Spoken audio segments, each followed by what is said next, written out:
नाम जलालुद्दीन है, ये धर्मांतरण करवाता था। इसने रेट तय कर रखे थे,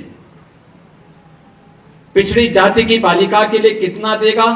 कोई सामान खरीदते हैं तो सामान खरीदते समय एक चीज जरूर देखिए, 25,000 करोड़ रुपए देश के अंदर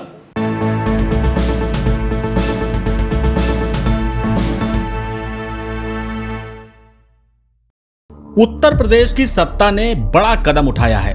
हलाल सर्टिफिकेशन पर लगी पाबंदी जिसने राजनीति के साथ साथ धार्मिक भावनाओं को भी झकझोर दिया है।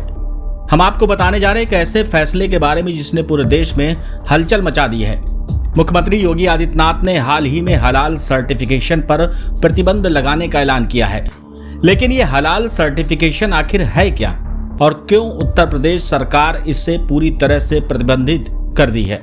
हलाल शब्द अरबी भाषा का है जिसका मतलब होता है वैध या अनुमोदित। यह सर्टिफिकेट खासतौर पर खाद्य और अन्य उत्पादों के लिए दिया जाता है जो इस्लामिक कानून के मुताबिक पूरी तरह हलाल अर्थात हराम तत्वों से मुक्त हो। भारत में इस सर्टिफिकेशन का कोई सरकारी मान्यता प्राप्त तंत्र नहीं है।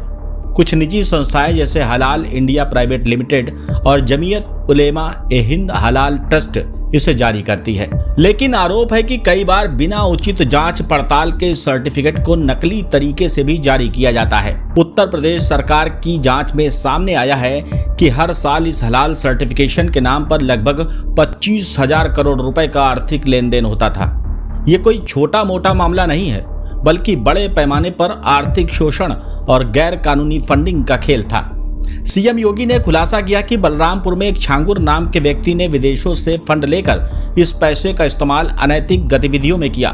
साबुन, कपड़े, माचिस तक को हलाल बताकर जनता को गुमराह किया जा रहा था। इस फैसले के बाद राजनीति भी गर्मा गई है। कांग्रेस प्रवक्ता सुरेंद्र राजपूत ने सवाल उठाया कि अगर हलाल सर्टिफिकेशन गलत है तो इसे पूरे देश में क्यों नहीं प्रतिबंधित किया गया। वहीं समाजवादी पार्टी के सुनील साजन ने कहा कि सरकार धर्म की आड़ में लोगों को बांटने की कोशिश कर रही है। वहीं विश्व हिंदू परिषद वीएचपी के प्रवक्ता विनोद बंसल ने इस कदम का समर्थन किया और कहा कि हलाल के नाम पर एंटी नेशनल गतिविधियां बढ़ रही थी। मौलाना शहाबुद्दीन रजवी ने भी माना कि हलाल सर्टिफिकेट का शरीयत में कोई विशेष दर्जा नहीं है, पर मौलाना साजिद रशीदी ने इसे संविधान विरोधी बताया। मुख्यमंत्री योगी ने जनता से अपील की है कि वे सामान खरीदते समय हलाल सर्टिफिकेशन वाले उत्पादों से सावधान रहें। भारत सरकार और राज्य सरकार ने कभी भी इस सर्टिफिकेशन को मान्यता नहीं दी है। योगी ने साफ किया कि सर्टिफिकेशन के नाम पर जो धन इकट्ठा किया जा रहा था उसका उपयोग आतंकवाद, लफ्ज जिहाद और धर्मांतरण जैसी गतिविधियों में हो रहा था। यह मुद्दा केवल धार्मिक या आर्थिक विवाद ही नहीं है बल्कि ये सवाल उठाता है कि हमारे समाज की सुरक्षा, एकता और आर्थिक पारदर्शिता का भी आपका क्या कहना है। क्या ये कदम सही है या इसे राजनीतिक रंग दिया जा रहा है? नीचे कमेंट में अपनी राय जरूर दें। आपने अभी विगत दिनों देखा होगा बलरामपुर जिले में, उत्तर प्रदेश के बलरामपुर जिले में जलालुद्दीन उर्फ छांगुर के षड्यंत्रों को आपने देखा होगा। किस रूप में वह व्यक्ति कालनेमी बन करके उस पूरे क्षेत्र में षड्यंत्रों को अंजाम दे रहा था। नाम उसका जब कार्रवाई हो रही थी और हम लोगों ने लगभग 3 वर्षों से अपनी टीम को बिठाया हुआ था अलग अलग जगह की, भाई देखो इसकी गतिविधि को वॉच करना है, देखना है और वक्त आने पर फिर जब पूरा मटेरियल इकट्ठा हो जाएगा तो हमारी प्रभावी कार्रवाई होगी। 3 वर्ष से हम लोग लगातार कर रहे थे। लगातार मैं हर महीने इसकी समीक्षा भी करता था, क्या प्रोग्रेस है, क्या प्रोग्रेस है, क्या प्रोग्रेस है। और प्रोग्रेस जब तक अंजाम तक पहुंचता वो 6 महीने पहले वहां से भाग गया। मैं नाराज हुआ टीम पे कि भाई ये तो पूरा मिशन ही फेल हो रहा है। आप आश्चर्य करेंगे, मेरे अलावा मेरे साथ जो टीम के साथ लगी हुई टीम थी उसके अलावा कोई भी अन्य वरिष्ठ अधिकारी या जनप्रतिनिधि ये नहीं मानता था कि इसका नाम जलालुद्दीन है, वो मानते थे छांगुर बाबा है। तो जब गिरफ्तारी भी हुई तो मीडिया में यह छांगुर बाबा धर्मांतरण करते हुए गिरफ्तार। हमने कहा भी छांगुर ने इस कालनेमी का वास्तविक नाम रखो, इसका नाम जलालुद्दीन है। ये धर्मांतरण करवाता था और राष्ट्र विरोधी गतिविधियों में लिप्त था, तमाम प्रकार की राजक गतिविधियों में लिप्त था। इसने रेट तय कर रखे थे कि अपर कास्ट की बालिका के लिए कितना पैसा देगा, पिछड़ी जाति की बालिका के लिए कितना देगा, अनुसूचित जाति की बालिका के लिए कितना पैसा देगा, और पैसा कहां से आ रहा है। पैसे का स्रोत आपको भी नहीं मालूम होगा, वो कोई दूसरे देश से नहीं आ रहा है, आप ही के पास से। आप जब कोई सामान खरीदते हैं तो सामान खरीदते समय एक चीज जरूर देखिए, क्या उसमें हलाल सर्टिफिकेशन तो नहीं लिखा हुआ है। यानी हर वस्तु में हलाल सर्टिफिकेशन।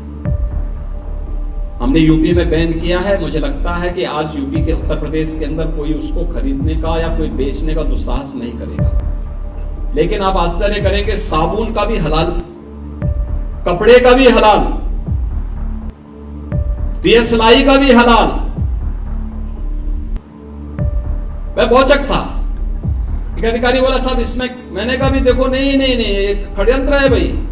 मैंने कहा माचिस तो झटका वाला है, आप एक झटके में लगाएंगे तो तभी आग जलेगा, आप हलाल करते रहेंगे तो कभी जलेगी नहीं वो माचिस। तो मैंने कहा इससे बड़ा झूठ क्या हो सकता है।